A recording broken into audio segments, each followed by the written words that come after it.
If I choose to just follow my AVM with periodic MRI scans, what are the risks?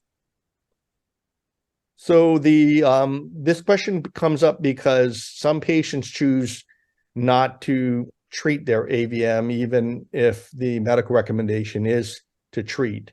And I think some patients are anxious and afraid of selecting a treatment option and potentially the risks of those treatment options. So they just choose to watch their AVM.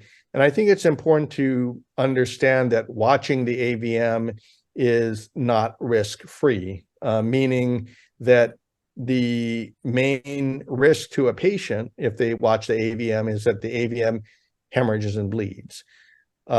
This is thought to be on average between 2% and 4% chance of bleeding per year from an AVM in most parts of the brain. AVMs that are located in deeper parts of the brain, such as the brainstem and thalamus or the basal ganglia, are thought to actually have much higher annual hemorrhage rates, potentially as high as 6 to 10% hemorrhage rate on an annual basis. So what we worry about is you watch your AVM and all of a sudden you have a hemorrhage. So what are the risks of having a hemorrhage?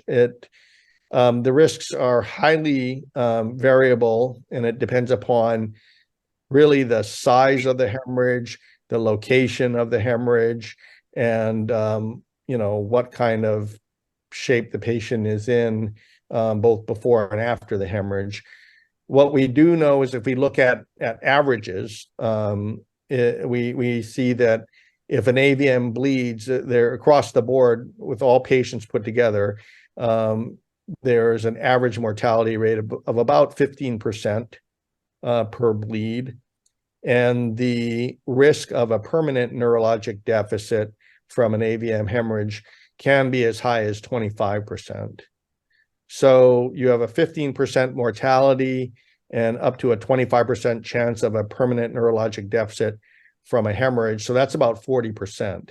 So if your AVM bleeds, there's a 40% chance you will have not a good outcome. And that's the primary risk of just watching the AVM, the chance that it could at some point bleed. If you like this video, don't forget to subscribe.